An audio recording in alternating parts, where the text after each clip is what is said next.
Chapter 3. Black Soldiers.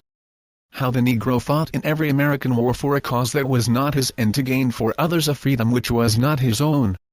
1. Colonial Wars. The day is past when historians glory in war. Rather, with all thoughtful men, they deplore the barbarism of mankind which has made war so large a part of human history. As long, however, as there are powerful men who are determined to have their way by brute force, and as long as these men can compel or persuade enough of their group, nation or race to support them even to the limit of destruction, rape, theft and murder, just so long these men will and must be opposed by force, moral force if possible, physical force in the extreme. The world has undoubtedly come to the place where it defends reluctantly such defensive war, but has no words of excuse for offensive war, for the initiation of the program of physical force. There is, however, one further consideration: the man in the ranks has usually little chance to decide whether the war is defensive or offensive, righteous or wrong. He is called upon to put life and limb in jeopardy. He responds, sometimes willingly with uplifted soul and high resolve, persuaded that he is under divine command. Sometimes by compulsion and by the iron of discipline. In all cases he has by every nation been given credit. And certainly the man who voluntarily lays down his life for a cause which he has been led to believe is righteous deserves public esteem, although the world may weep at his ignorance and blindness. From the beginning America was involved in war because it was born in a day of war. First, there were wars, mostly of aggression but partly of self-defense, against the Indians. Then there was a series of wars which were but colonial echoes of European brawls. Next the United States fought to make itself independent of the economic suzerainty of England. After that came the conquest of Mexico and the war for the Union which resolved itself in a war against slavery, and finally the Spanish War and the Great World War. In all these wars the Negro has taken part. He cannot be blamed for them so far as they were unrighteous wars, and some of them were unrighteous, because he was not a leader. He was for the most part a common soldier in the ranks and did what he was told. Yet in the majority of cases he was not compelled to fight.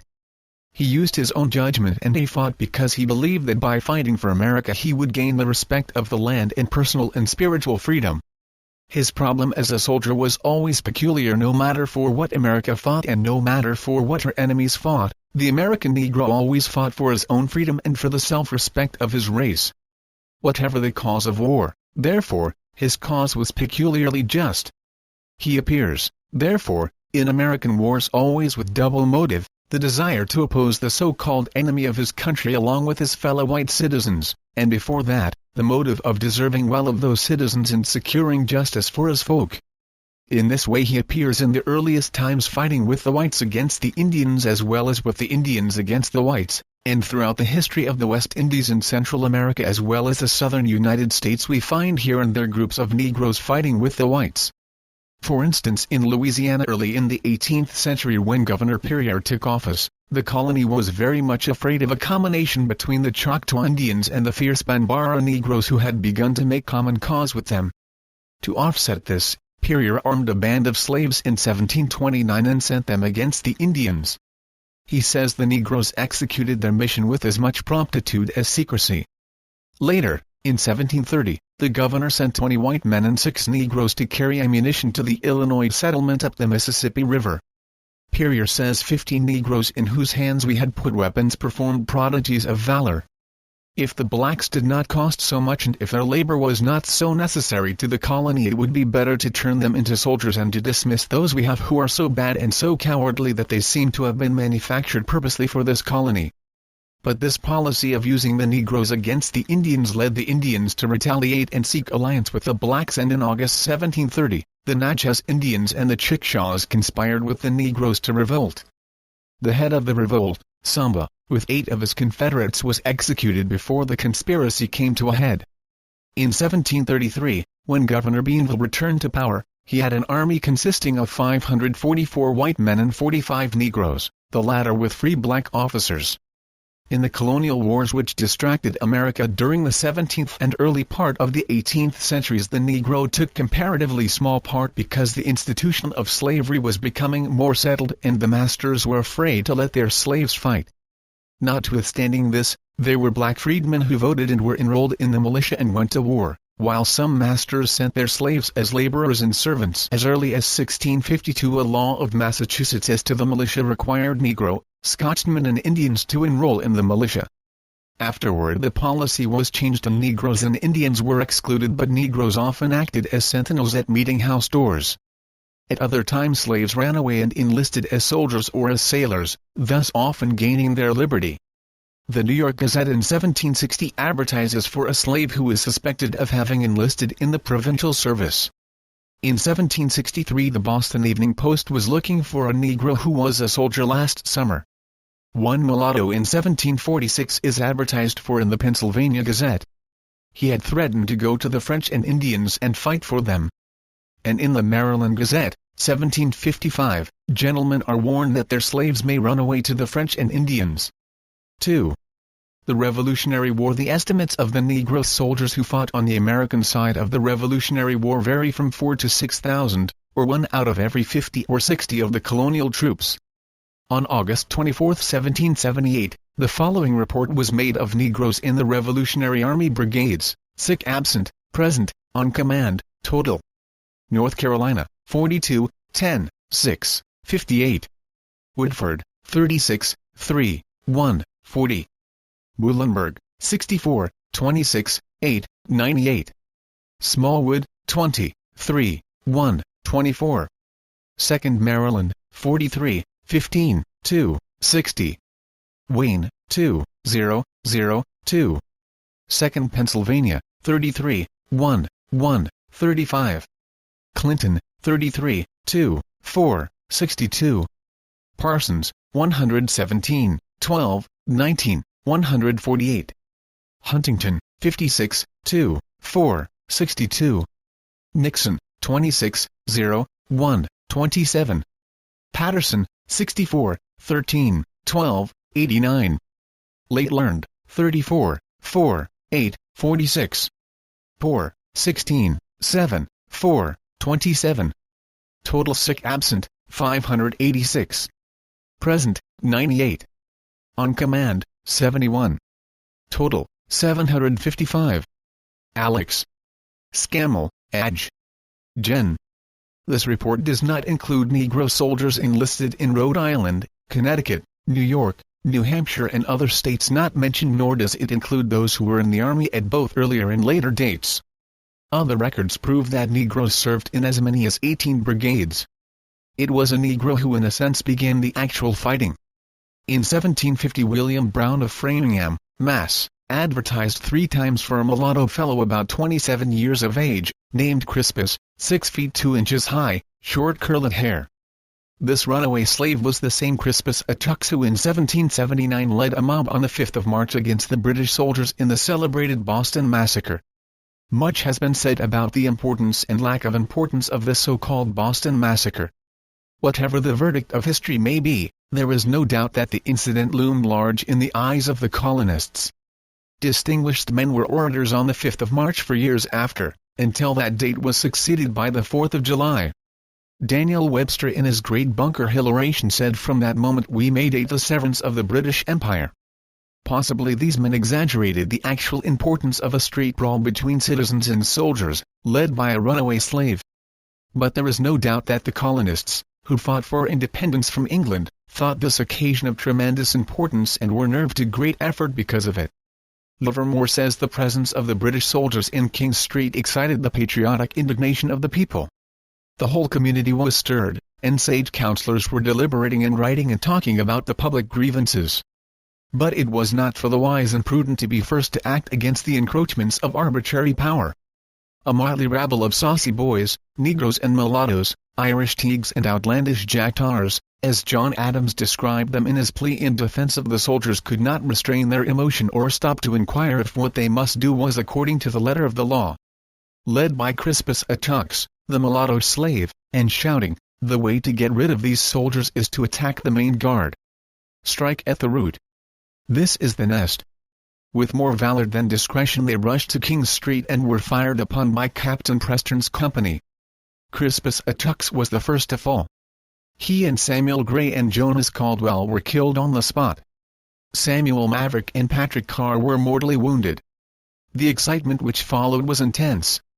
The bells of the town were rung. An impromptu town meeting was held and an immense assembly gathered. 3 days after, on the 8th, a public funeral of the martyrs took place. The shops in Boston were closed and all the bells of Boston and the neighboring towns were rung. It is said that a greater number of persons assembled on this occasion than ever before gathered on this continent for a similar purpose. The body of Crispus Attucks, the mulatto, had been placed in Faneuil Hall with that of Caldwell, both being strangers in the city. Maverick was buried from his mother's house in Union Street, and Gray from his brother's in Royal Exchange Lane. The four heirs formed a junction in King Street and then the procession marched in column 6 deep, with a long file of coaches belonging to the most distinguished citizens, to the middle burying ground, where the 4 victims were deposited in one grave over which a stone was placed with the inscription long as in freedom's cause the wise contend, dear to your country shall your fame extend. While to the world the lettered stone shall tell where Caldwell, Attucks, Gray and Maverick fell. The anniversary of this event was publicly commemorated in Boston by an oration and other exercises every year until our national independence was achieved, when the 4th of July was substituted for the 5th of March as the more proper day for a general celebration. Not only was the event commemorated but the martyrs who then gave up their lives were remembered and honored. The relation of the Negro to the Revolutionary War was peculiar. If his services were used by the colonists, this would be an excuse for the English to use the Indians and to emancipate the slaves. If he were not used, not only was the source of strength to the small loyal armies neglected, but there still remained the danger that the English would bid for the services of Negroes. At first then the free Negro went quite naturally into the army, as he had for the most part been recognized as liable to military service. Then Congress hesitated and ordered that no Negroes be enlisted. Immediately there appeared the determination of the Negroes, whether deliberately arrived at or by the more or less unconscious development of thought under the circumstances, to give their services to the side which promised them freedom and decent treatment. When therefore Governor Dunmore of Virginia and English generals like Cornwallis and Clinton made a bid for the services of Negroes, coupled with promises of freedom, they got considerable numbers, and in the case of Dunmore one Negro unit fought a pitched battle against the colonists. The Continental Congress took up the question of Negroes in the Army in September, 1775. A committee consisting of Lynch, Lee and Adams reported a letter which they had drafted to Washington. Rutledge of South Carolina moved that Washington be instructed to discharge all Negroes whether slave or free from the Army, but this was defeated. October 8, Washington and other generals in council of war agreed unanimously that slaves should be rejected, and a large majority declared that they refuse free Negroes. October 18, the question came up again before the committee consisting of Benjamin Franklin, General Washington, certain deputies, governors and others. This council agreed that Negroes should be rejected, and Washington issued orders to this effect November 12, 1775. Meantime, however, Dunmore's proclamation came and his later success in raising a black regiment which greatly disturbed Washington. In July, 1776, the British had 200 Negro soldiers on Long Island, and later 2 regiments of Negroes were raised by the British in North Carolina. The South lost thousands of Negroes through the British. In Georgia, a corps of fugitives calling themselves the King of England soldiers kept attacking on both sides of the Savannah River even after the Revolution, and many feared a general insurrection of slaves. The colonists soon began to change their attitude. Late in 1775, Washington reversed his decision and ordered his recruiting officers to accept free Negroes who had already served in the Army, and laid the matter before the Continental Congress. The committee recommended that these Negroes be reenlisted but no others. Various leaders advised that it would be better to enlist the slaves, among them Samuel Hopkins, Alexander Hamilton, General Greene, James Madison. Even John Laurens of South Carolina tried to make the South accept the proposition. Thus Negroes again were received into the American Army, and from that time on they played important roles. They had already distinguished themselves in individual cases at Bunker Hill. For instance, 14 white officers sent the following statement to the Massachusetts legislature on December 5, 1775. The subscribers beg leave to report to your honorable house which we do in justice to the character of so brave a man, that under our own observation we declare that a Negro man named Salem Poor, of Colonel Fry's regiment, Captain Ames' company, in the late battle at Charlestown, behaved like an experienced officer as well as an excellent soldier. To set forth particulars of his conduct would be tedious. We only beg leave to say, in the person of the said Negro, centers a brave and gallant soldier. The reward due to so great and distinguished a character we submit to the Congress. They afterward fought desperately in Long Island and at the Battle of Monmouth. Foreign travelers continually note the presence of Negroes in the American Army. Less known however is the help which the Black Republic of Haiti offered to the struggling colonists. In December 1778 Savannah was captured by the British, and Americans were in despair until the French fleet appeared on the coast of Georgia in September 1779. The fleet offered to help recapture Savannah. It had on board 1,900 French troops of whom 800 were black Haitian volunteers. Among these volunteers were Christophe, afterward King of Haiti, Rigaud, Henry, Lambert and others.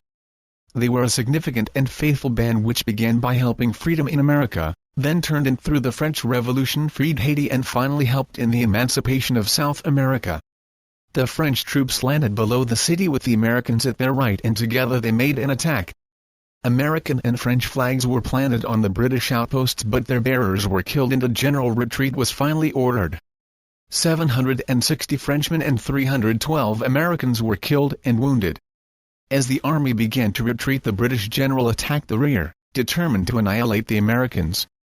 It was then that the black and mulatto freedmen from Haiti under the command of Viscount de Fontages made the charge on the English and saved the retreating Americans. They returned to Haiti to prepare eventually to make that country the second one in America which threw off the domination of Europe. Some idea of the number of Negro soldiers can be had by reference to documents mentioning the action of the states.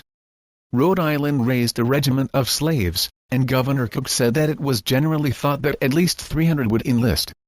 4 companies were finally formed there at a cost of over £10,000. Most of the 629 slaves in New Hampshire enlisted and many of the 15,000 slaves in New York. Connecticut had Negroes in her regiments and also a regiment of colored soldiers.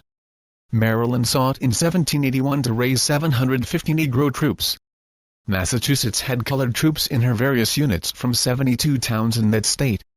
In view of these numerous facts it is safe to conclude that there were at least 4,000 Negro soldiers scattered throughout the Continental Army. In a debate in Congress in 1822 men, one from the North and one from the South, gave the verdict of that time on the value of the Negro in the Revolutionary War. William Eustis of Massachusetts said the war over and peace restored, these men returned to their respective states, and who could have said to them on their return to civil life after having shed their blood in common with the whites in the defense of the liberties of the country, you are not to participate in the rights secured by the struggle or in the liberty for which you have been fighting. Certainly no white man in Massachusetts. Charles Pinckney of South Carolina said that the Negroes, then were, as they still are, as valuable a part of our population to the Union as any other equal number of inhabitants. They were in numerous instances the pioneers and, in all, the laborers of your armies. To their hands were owing the erection of the greatest part of the fortifications raised for the protection of our country. Some of which, particularly Fort Moultrie, gave at that early period of the inexperience and untried valor of our citizens, immortality to American arms and, in the northern states numerous bodies of them were enrolled into and fought by the sides of the whites, the battles of the Revolution. In 1779 in the war between Spain and Great Britain, the Spanish governor of Louisiana, Galvez, had in his army which he led against the British, numbers of blacks and mulattoes who he said behaved on all occasions with as much valor and generosity as the whites. 3. The War of 1812. In the War of 1812 the Negro appeared not only as soldier but particularly as sailor, and in the dispute concerning the impressment of American sailors which was one of the causes of the war, Negro sailors repeatedly figured as seized by England and claimed as American citizens by America for whose rights the nation was apparently ready to go to war. For instance, on the Chesapeake were 3 Negro sailors whom the British claimed but whom the Americans declared were American citizens, Ware, Martin and Strachan. As Bryant says, the citizenship of Negroes was sought and defended by England and America at this time, but a little later it was denied by the United States Supreme Court that Negroes could be citizens. On demand 2 of these Negroes were returned to America by the British government. The other one died in England. Negroes fought under Perry and Macdonough. On the high seas Negroes were fighting. Nathaniel Shaler, captain of a privateer, wrote to his agent in New York in 1813, "Before I could get our light sails on and almost before I could turn around, I was under the guns, not of a transport but of a large frigate.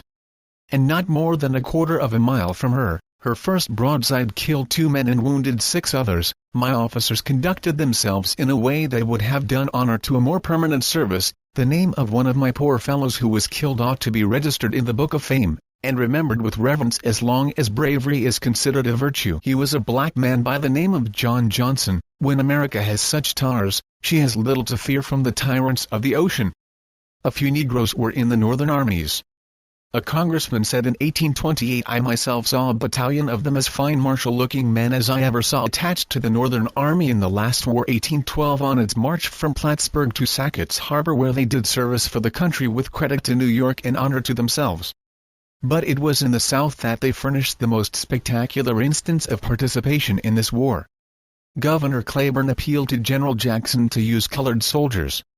"These men, sir, for the most part, sustain good characters. Many of them have extensive connections and much property to defend, and all seem attached to arms. The mode of acting toward them at the present crisis is an inquiry of importance. If we give them not our confidence, the enemy will be encouraged to intrigue and corrupt them." September 21, 1814, Jackson issued a spirited appeal to the free Negroes of Louisiana. "Through a mistaken policy, you have heretofore been deprived of a participation in the glorious struggle for national rights in which our country is engaged. This no longer shall exist. As sons of freedom, you are now called upon to defend our most inestimable blessing. As Americans, your country looks with confidence to her adopted children, for a valorous support is a faithful return for the advantages enjoyed under her mild and equitable government. As fathers, husbands and brothers, you are summoned to rally around the standard of the eagle, to defend all which is dear in existence. In the sincerity of a soldier, in the language of truth, I address you." He promised them the same bounty as whites, and they were to have colored non-commissioned officers. There was some attempt to have Jackson tone down this appeal and say less of equality, but he refused to change his first draft. The news of this proclamation created great surprise in the North but not much criticism. Indeed, things were going too badly for the Americans. The Capitol at Washington had been burned, the state of Maine was in British hands, enlistment had stopped, and northern states like New York were already arming Negroes. The Louisiana legislature, a month after Jackson's proclamation, passed an act authorizing 2 regiments of men of color by voluntary enlistment. Slaves were allowed to enlist and were publicly manumitted for their services. There were 3,200 white and 430 colored soldiers in the Battle of New Orleans. The 1st Battalion of 280 Negroes was commanded by a white planter, Law Coast. A 2nd Battalion of 150 was raised by Captain J.B. Sabry, a colored man, from the San Dominican refugees, and commanded by Major Daquin, who was probably a quadroon. Besides these soldiers, slaves were used in throwing up the famous cotton bale ramparts, which saved the city, and this was the idea of a black slave from Africa, who had seen the same thing done at home. Colored men were used to reconnoiter, and the slave trader Lafayette brought a mixed band of white and black fighters to help. Curiously enough, there were also Negroes on the other side, Great Britain having imported a regiment from the West Indies which was at the head of the attacking column moving against Jackson's right, together with an Irish regiment. Conceive this astounding anomaly. The American Negro soldiers were stationed very near Jackson and his staff. Jackson himself, in an address to the soldiers after the battle, complimenting the embodied militia, said, "To the men of color, soldiers, from the shores of Mobile I collected you to arms, I invited you to share in the perils and to divide the glory of your white countrymen.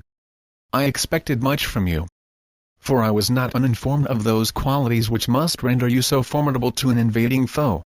I knew that you could endure hunger and thirst and all the hardships of war. I knew that you loved the land of your nativity and that, like ourselves, you had to defend all that is most dear to man.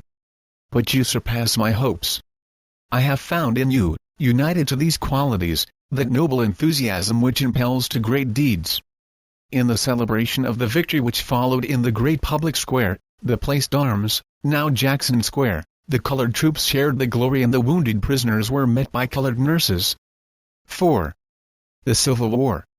There were a few Negroes in the Mexican War, but they went mostly as body servants to white officers, and there were probably no soldiers and certainly no distinct Negro organizations. The Negro, therefore, shares little of the blood guilt of that unhallowed raid for slave soil. At the time of the Civil War, when the call came for volunteers, free Negroes everywhere offered their services to the northern states, and everywhere their services were declined. Indeed, it was almost looked upon as insolence that they should offer to fight in this white man's war. Not only was the war to be fought by white men, but desperate effort was made to cling to the technical fact that this was a war to save the Union and not a war against slavery. Federal officials and Northern Army officers made effort to reassure the South that they were not abolitionists and that they were not going to touch slavery. Meantime, there began to crystallize the demand that the real object of the war be made the abolition of slavery, and that the slaves and colored men in general be allowed to fight for freedom. This met bitter opposition. The New York Herald voiced this August 5, 1862.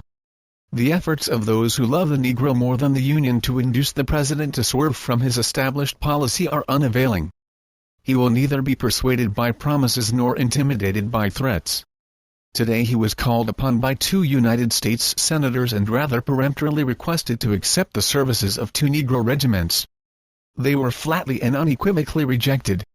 The President did not appreciate the necessity of employing the Negroes to fight the battles of the country and take the positions which the white men of the nation, the voters, and sons of patriotic sires, should be proud to occupy. There were employments in which the Negroes of rebel masters might well be engaged, but he was not willing to place them upon an equality with our volunteers who had left home and family and lucrative occupations to defend the Union and the Constitution, while there were volunteers or militia enough in the loyal states to maintain the government without resort to this expedient. If the loyal people were not satisfied with the policy he had adopted, he was willing to leave the administration to other hands. One of the senators was impudent enough to tell the President he wished to God he would resign. In the spring of 1862, General Hunter was sent into South Carolina with less than 11,000 men and charged with the duty of holding the whole seacoast of Georgia, South Carolina and Florida. He asked for reinforcement but was told frankly from Washington, "Not a man from the North can be spared." The only way to guard the position was to keep long lines of entrenchment thrown up against the enemy. General Hunter calmly announced his intention of forming a Negro regiment to help him. They were to be paid as laborers by the quartermaster, but he expected eventually to have them recognized as soldiers by the government. At first he could find no officers. They were shocked at being asked to command niggers. Even non-commissioned officers were difficult to find. But eventually the regiment was formed and became an object of great curiosity when on parade. Reports of the 1st South Carolina Infantry were sent to Washington, but there was no reply. Then suddenly the matter came up in Congress, and Hunter was ordered to explain whether he had enlisted fugitive slaves and upon what authority. Hunter immediately sent a sharp reply to the first question. "Therefore, I reply that no regiment of fugitive slaves has been, or is being, organized in this department. There is, however, a fine regiment of loyal persons whose late masters are fugitive rebels, men who everywhere fly before the appearance of the national flag, leaving their loyal and unhappy servants behind them, to shift as best they can for themselves.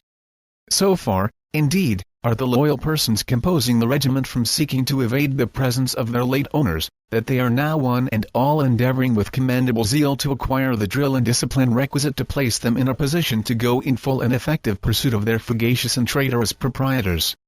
The experiment of arming the blacks, so far as I have made it, has been a complete and even marvelous success. They are sober, docile, attentive and enthusiastic, displaying great natural capacities in acquiring the duties of the soldier. They are now eager beyond all things to take the field and be led into action. And it is the unanimous opinion of the officers who have had charge of them, that in the peculiarities of this climate and country, they will prove invaluable auxiliaries, fully equal to the similar regiments so long and so successfully used by the British authorities in the West India Islands. In conclusion, I would say, it is my hope, there appearing no possibility of other reinforcements, owing to the exigencies of the campaign in the peninsula, to have organized by the end of next fall and to be able to present to the government from 48,000 to 50,000 of these hardy and devoted soldiers. The reply was read in Congress amid laughter despite the indignation of the Kentucky congressman who instituted the inquiry. Protests now came from the south, but no answer was forthcoming, and despite all the agitation the regiment remained until at last Hunter was officially ordered to raise 50,000 black laborers, of whom 5,000 might be armed and dressed as soldiers. Horace Greeley stated the case clearly August 20, 1862, in his prayer of 20 million. On the face of this wide earth, Mr. President, there is not one disinterested, determined, intelligent champion of the Union cause who does not feel that all attempts to put down the rebellion and at the same time uphold its inciting cause are preposterous and futile, that the rebellion, if crushed out tomorrow, would be renewed within a year if slavery were left in full vigor, that army officers who remain to this day devoted to slavery can at best be but halfway loyal to the Union, and that every hour of deference to slavery is an hour of added and deepened peril to the Union. I close as I began, with the statement that what an immense majority of the loyal millions of your countrymen require of you is a frank, declared, unqualified, and grudging execution of the laws of the land, more especially of the Confiscation Act. That act gives freedom to the slaves of rebels coming within our lines, or whom those lines may at any time enclose. We ask you to render it due obedience by publicly requiring all your subordinates to recognize and obey it. The rebels are everywhere using the late anti-Negro riots in the North, as they have long used your officers' treatment of Negroes in the South, to convince the slaves that they have nothing to hope from a Union success, that we mean in that case to sell them into bitter bondage to defray the cost of the war. Let them impress this as a truth on the great mass of their ignorant and credulous bondsmen, and the Union will never be restored, never. We cannot conquer 10 millions of people united in solid phalanx against us, powerfully aided by Northern sympathizers and European allies. We must have scouts, guides, spies, cooks, teamsters, diggers and choppers from the blacks of the South, whether we allow them to fight for us or not, or we shall be baffled and repelled. A month later, September 22, Abraham Lincoln issued the preliminary Emancipation Proclamation. He had considered this step before, and his final decision was caused, first, by a growing realization of the immense task that lay before the Union armies, and, secondly, by the fear that Europe was going to recognize the Confederacy, since she saw as between North and South little difference in attitude towards slavery. The effect of the step was undoubtedly decisive for ultimate victory, although at first it spread dismay. 6 of the Northern states went Democratic in the fall elections, and elsewhere the Republicans lost heavily. In the Army some officers resigned and others threatened to, because the war for the Union was changed into a war for the Negro. In the South men like Beauregard urged the raising of the black flag, while Jefferson Davis in his 3rd annual message wrote, "We may well leave it to the instincts of that common humanity which a beneficent Creator has implanted in the breasts of our fellowmen of all countries to pass judgment on a measure by which several millions of human beings of an inferior race, peaceful and contented laborers in their sphere, are doomed to extermination." With emancipation foreshadowed, the full recognition of the Negro soldier was inevitable. In September 1862 came a black infantry regiment from Louisiana, and later a regiment of heavy artillery, and by the end of 1862 4 Negro regiments had enlisted. Immediately after the signing of the Emancipation Proclamation came the Kansas Colored Volunteers and the famous 54th Massachusetts Regiment. A bureau was established in Washington to handle the colored enlistments, and before the end of the war 178,975 Negroes had enlisted. In the Department of War the actual number of Negroes enlisted was never known, from the fact that a practice prevailed of putting a live Negro in a dead one's place. For instance, if a company on picket or scouting lost 10 men, the officer would immediately put 10 new men in their places and have them answer to the dead men's names. I learned from very reliable sources that this was done in Virginia, also in Missouri and Tennessee. If the exact number of men could be ascertained, instead of 180,000 it would doubtless be in the neighborhood of 220,000 who entered the ranks of the Army. General orders covering the enlistment of Negro troops were sent out from the War Department October 13, 1863. The Union League in New York City raised 2,000 black soldiers in 45 days, although no bounty was offered them and no protection promised their families. The regiment had a triumphal march through the city, and a daily paper stated, "In the month of July last the homes of these people were burned and pillaged by an infuriated political mob. They and their families were hunted down and murdered in the public streets of the city. And the force and majesty of the law were powerless to protect them." 7 brief months have passed, and 1,000 of these despised and persecuted men marched through the city in the garb of the United States soldiers, in vindication of their own manhood and with the approval of a countless multitude, in effect saving from inevitable and distasteful conscription the same number of those who hunted their persons and destroyed their homes during those days of humiliation and disgrace. This is noble vengeance, of vengeance taught by him who commanded, "Love them that hate you. Do good to them that persecute you." The enlistment of Negroes caused difficulty and friction among the white troops. In South Carolina, General Gillmore had to forbid the white troops using Negro troops for menial service in cleaning up the camps. Black soldiers in uniform often had their uniforms stripped off by white soldiers. I attempted to pass Jackson Square in New Orleans one day in my uniform when I was met by two white soldiers of the 24th Con. They halted me and then ordered me to undress. I refused, when they seized me and began to tear my coat off. I resisted, but to no good purpose. A half-dozen others came up and began to assist. I recognized a sergeant in the crowd, an old shipmate on board of a New Bedford, Mass. whaler. He came to my rescue, my clothing was restored and I was let go. It was nothing strange to see a black soldier law Adam come into the barracks out of the streets. This conduct led to the killing of a portion of a boat's crew of the U.S. gunboat Jackson, at Ship Island, Miss, by members of a Negro regiment stationed there. Then, too, there was contemptible discrimination in pay. While white soldiers received $13 a month and clothing, Negro soldiers, by act of Congress, were given $10 a month with $3 deducted for clothing, leaving only $7 a month as actual pay. This was only remedied when the 54th Massachusetts Infantry refused all pay for a year until it should be treated as other regiments. The state of Massachusetts made up the difference between the $7 and $13 to disabled soldiers until June 16, 1864, when the government finally made the Negroes pay equal to that of the whites. On the Confederate side there was a movement to use Negro soldiers fostered by Judah Benjamin, General Lee and others. In 1861 a Negro company from Nashville offered its services to the Confederate States, and Free Negroes of Memphis were authorized by the Committee of Safety to organize a volunteer company.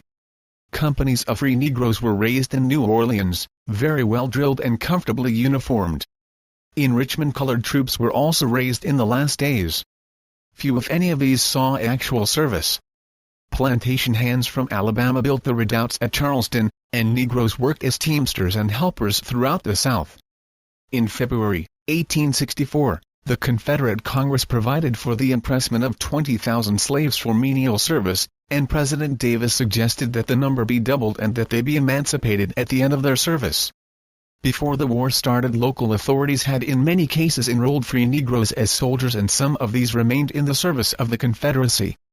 The Adjutant General of the Louisiana Militia issued an order which said the Governor and the Commander-in-Chief, relying implicitly upon the loyalty of the free colored population of the city and state, for the protection of their homes, their property and for Southern rights, from the population of a ruthless invader, and believing that the military organization which existed prior to February 15, 1862, and the elicited praise and respect for the patriotic motives which prompted it, should exist for and during the war, calls upon them to maintain their organization and hold themselves prepared for such orders as may be transmitted to them.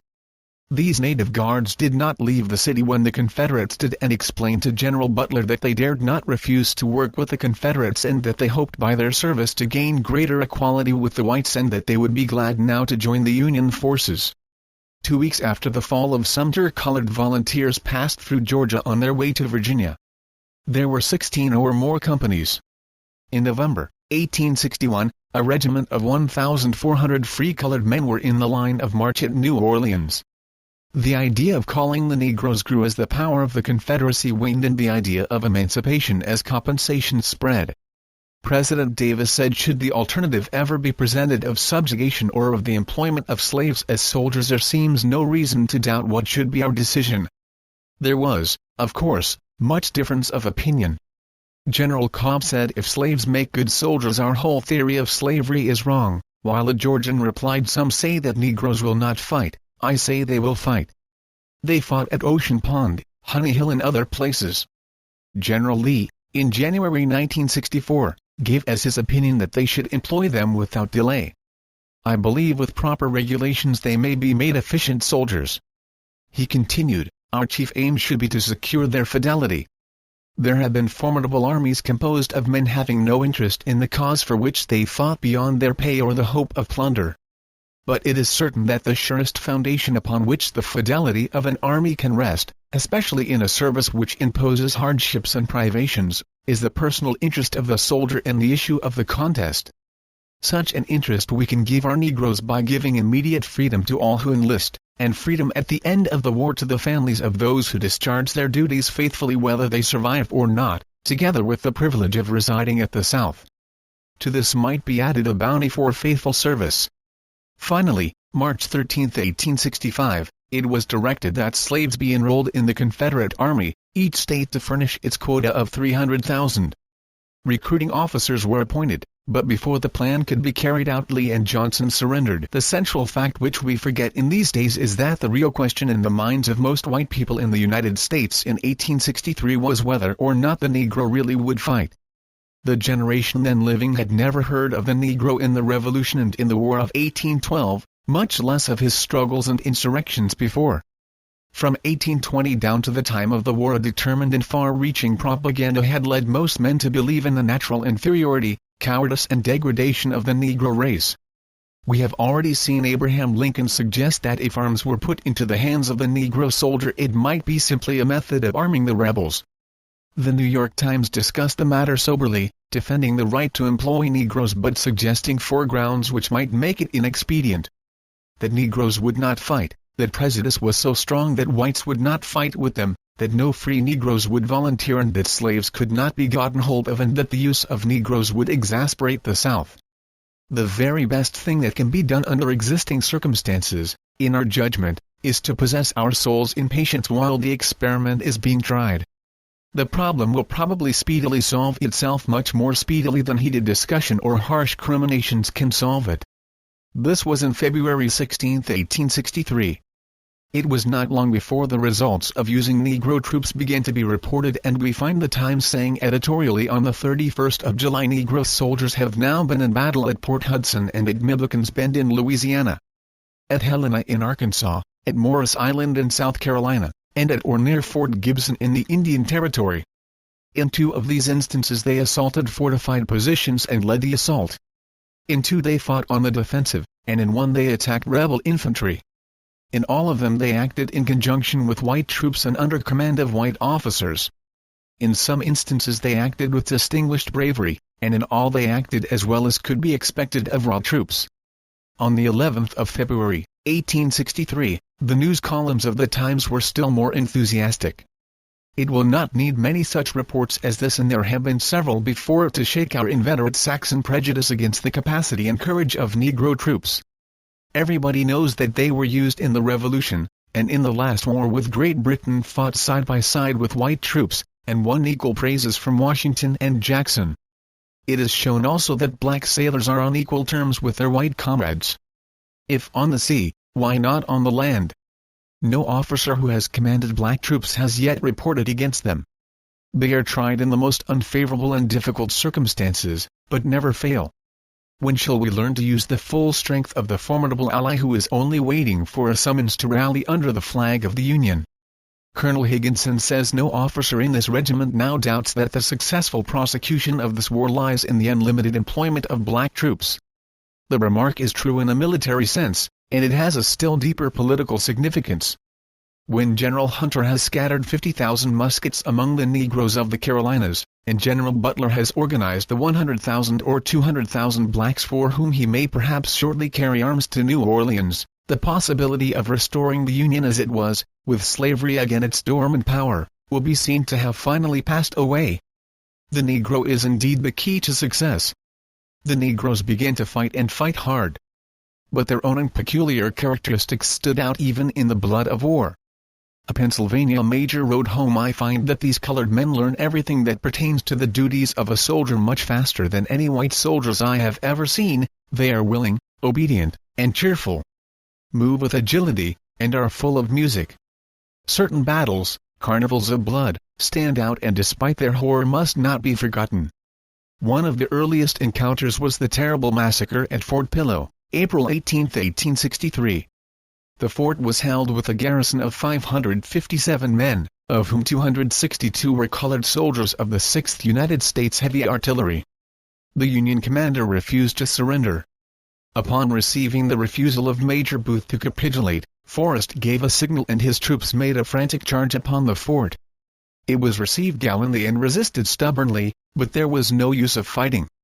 In 10 minutes the enemy, assaulting the fort in the center, and striking it on the flanks, swept in. The Federal troops surrendered. But an indiscriminate massacre followed. Men were shot down in their tracks, pinned to the ground with bayonet and saber. Some were clubbed to death while dying of wounds. Others were made to get down upon their knees, in which condition they were shot to death. Some were burned alive, having been fastened into the buildings, while still others were nailed against the houses, tortured and then burned to a crisp.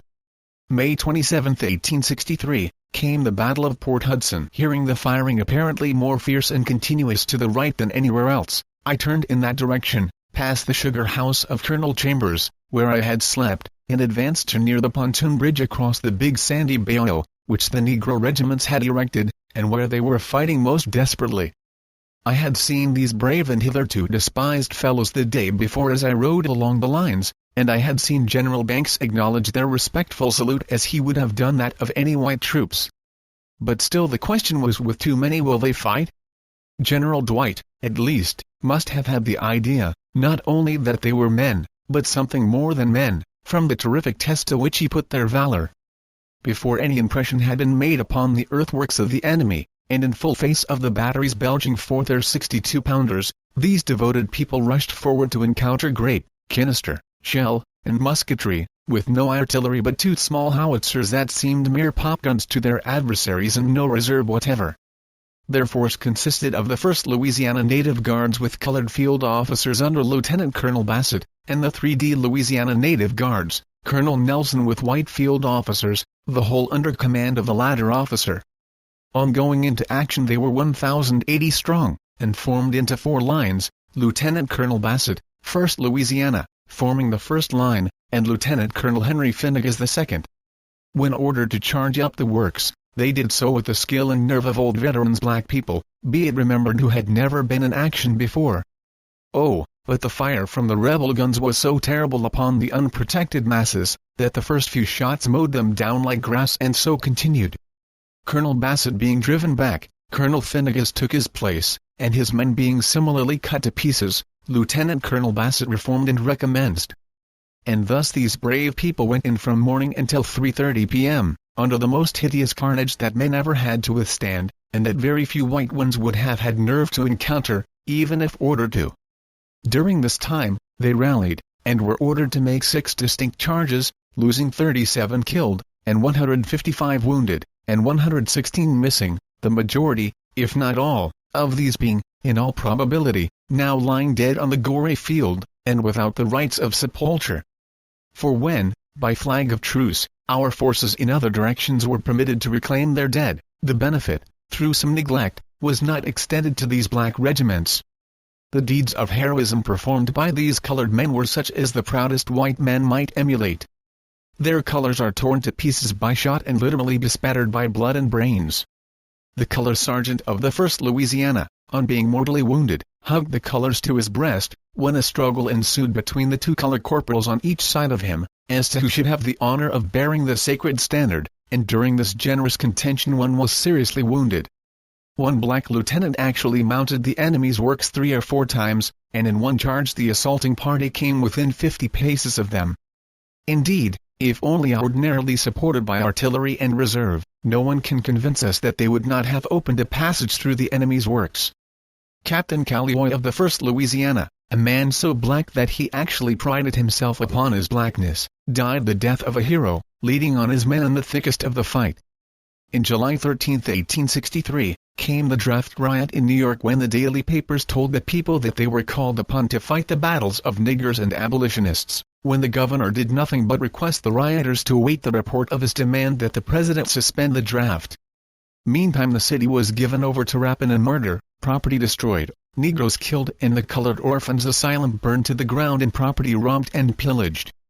At that very time in South Carolina black soldiers were preparing to take Fort Wagner, their greatest battle.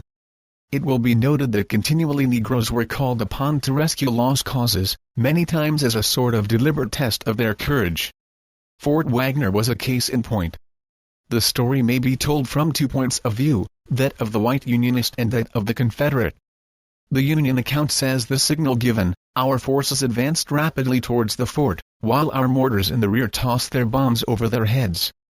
The 54th Massachusetts, a Negro regiment, led the attack, supported by the 6th Connecticut, 48th New York, 3rd New Hampshire, 76th Pennsylvania, and the 9th Maine regiments. The silent and shattered walls of Wagner all at once burst forth into a blinding sheet of vivid light, as though they had suddenly been transformed by some magic power into the living, seething crater of a volcano. Down came the whirlwind of destruction along the beach with the swiftness of lightning. How fearfully the hissing shot, the shrieking bombs, the whistling bars of iron, and the whispering bullets struck and crushed through the dense masses of our brave men. I never shall forget the terrible sound of that awful blast of death, which swept down, shattered or dead, 1,000 of our men. Not a shot had missed its aim. Every bolt of steel, every globe of iron and lead, tasted of human blood. In a moment the column recovered itself, like a gallant ship at sea when buried for an instant under the immense wave. The ditch is reached. 1,000 men leap into it, clamber up the shattered ramparts, and grapple with the foe, which yields and falls back to the rear of the fort. Our men swarm over the walls, bayoneting the desperate rebel cannoneers. Hurrah! The fort is ours. But now came another blinding blast from concealed guns in the rear of the fort, and our men went down by scores. The struggle is terrific. Our supports hurry up to the aid of their comrades, but as they reach the ramparts they fire a volley which strikes down many of our men. Fatal mistake. Our men rally once more. But, in spite of an heroic resistance, they are forced back again to the edge of the ditch. Here the brave Shaw, with scores of his black warriors, went down, fighting desperately. When asking for the body of Colonel Shaw, a Confederate major said, "We have buried him with his niggers." The Confederate account is equally eloquent. The carnage was frightful. It is believed the Federals lost more men on that eventful night than twice the entire strength of the Confederate garrison, according to the statement of Chaplain Dennison. The assaulting columns, in 2 brigades, commanded by General Strong and Colonel Putnam, the division under General Seymour, consisted of the 54th Massachusetts, 3rd and 7th New Hampshire, 6th Connecticut and 100th New York, with a reserve brigade commanded by General Stevenson. One of the assaulting regiments was composed of Negroes, the 54th Massachusetts, and to it was assigned the honor of leading the white columns to the charge. It was a dearly purchased compliment. Their Colonel Shaw was killed upon the parapet and the regiment almost annihilated, although the Confederates in the darkness could not tell the color of their assailants. At last it was seen that Negro troops could do more than useless or helpless or impossible tasks, and in the siege of Petersburg they were put to important work. When the general attack was ordered on the 16th of June, 1864, a division of black troops was used.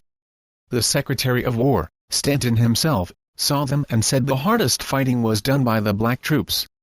The forts they stormed were the worst of all. After the affair was over, General Smith went to thank them, and tell them he was proud of their courage and dash. He says they cannot be exceeded as soldiers, and that hereafter he will send them in a difficult place as readily as the best white troops. It was planned to send the colored troops under Burnside against the enemy after the Great Mine was exploded. Inspecting officers reported to Burnside that the black division was fitted for this perilous work. The white division which was sent made a fiasco of it. Then, after all had been lost, Burnside was ready to send in his black division, and though they charged again and again they were repulsed, and the Union lost over 4,000 men killed, wounded and captured. All the officers of the colored troops in the Civil War were not white. From the first there were many colored non-commissioned officers, and the Louisiana regiments raised under Butler had 66 colored officers, including 1 major and 27 captains, besides the full quota of non-commissioned colored officers. In the Massachusetts colored troops there were 10 commissioned Negro officers and 3 among the Kansas troop. Among these officers was a Lieutenant Colonel Reed of North Carolina, who was killed in battle. In Kansas there was Captain H. F. Douglas, and in other United States volunteer regiments were Major M. H. Delaney and Captain O. S. B. Wall. Dr. A. T. Augusta, surgeon, was brevetted lieutenant colonel. The losses of Negro troops in the Civil War, killed, wounded and missing has been placed at 68,178. Such was the service of the Negro in the Civil War. Men say that the nation gave them freedom, but the verdict of history is written on the Shaw Monument at the head of Boston Common. The white officers, taking life and honor in their hands, cast their lot with men of a despised race unproved in war and risked death as inciters of a servile insurrection if taken prisoners, besides encountering all the common perils of camp, march, and battle. The black rank and file volunteered when disaster clouded the Union cause, served without pay for 18 months till given that of white troops faced threatened enslavement if captured, were brave in action, patient under dangerous and heavy labors, and cheerful amid hardships and privations. Together, they give to the nation undying proof that Americans of African descent possess the pride, courage, and devotion of the patriot soldier. 180,000 such Americans enlisted under the Union flag in 1863–1865. 5. The War in Cuba. In the Spanish-American War, 4 Negro regiments were among the first to be ordered to the front. They were the regular Army regiments, 24th and 25th Infantry, and the 9th and 10th Cavalry. President McKinley recommended that new regiments of regular Army troops be formed among Negroes, but Congress took no action. Colored troops with colored officers were formed as follows: the 3rd North Carolina, the 8th Illinois, the 9th Battalion, Ohio, and the 23rd Kansas. Regiments known as the Immunes, being immune to yellow fever, were formed with colored lieutenants and white captains and field officers, and called the 7th, 8th, 9th and 10th United States Volunteers. In addition to those, there were the 6th Virginia with colored lieutenants and the 3rd Alabama with white officers.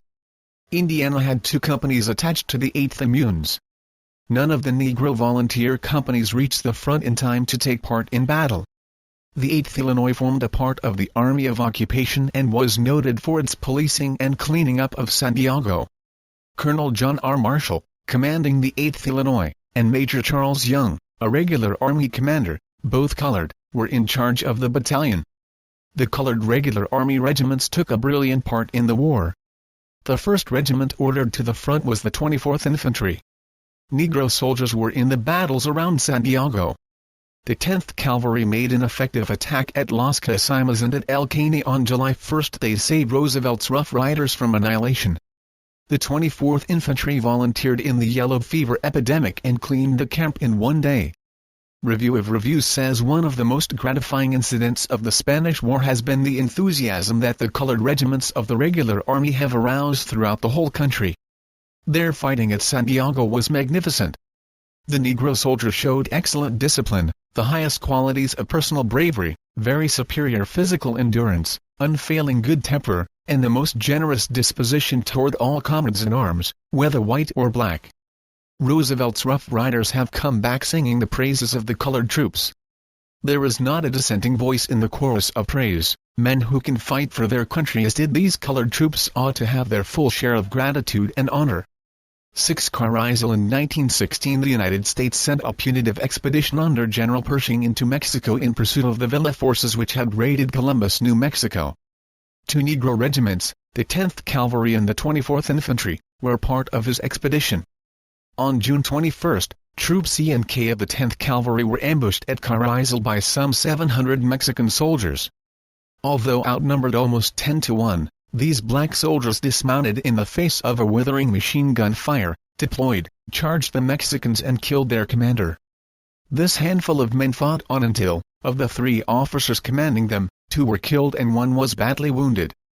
17 of the men were killed and 23 were made prisoners. One of the many outstanding heroes of this memorable engagement was Peter Bigstaff, who fought to the last beside his commander, Lieutenant Adair. A Southern white man, with no love for blacks, wrote the black trooper might have faltered and fled a dozen times, saving his own life and leaving Adair to fight alone. But it never seemed to occur to him. He was a comrade to the last blow. When Adair's broken revolver fell from his hand, the black trooper pressed another into it, and together, shouting in defiance, they thinned the swooping circle of overwhelming odds before them. The black man fought in the deadly shambles side by side with the white man, following always, fighting always as his lieutenant fought. And finally, when Adair, literally shot to pieces, fell in his tracks, his last command to his black trooper was to leave him and save his life. Even then the heroic Negro paused in the midst of that hell of carnage for a final service to his officer. Bearing a charmed life, he had fought his way out. He saw that Adair had fallen with his head in the water. With superb loyalty the black trooper turned and went back to the maelstrom of death, lifted the head of his superior, leaned him against a tree and left him there dead with dignity when it was impossible to serve any more. There is not a finer piece of soldierly devotion and heroic comradeship in the history of modern warfare than that of Henry Adair and the black trooper who fought by him at Carlisle. 7. The World War. Finally we come to the World War, the history of which is not yet written. At first and until the United States entered the war the Negro figured as a laborer and a great exodus took place from the South as we have already noted. Some effort was made to keep the Negro from the draft but finally he was called and although constituting less than a tenth of the population he furnished 13% of the soldiers called to the colors.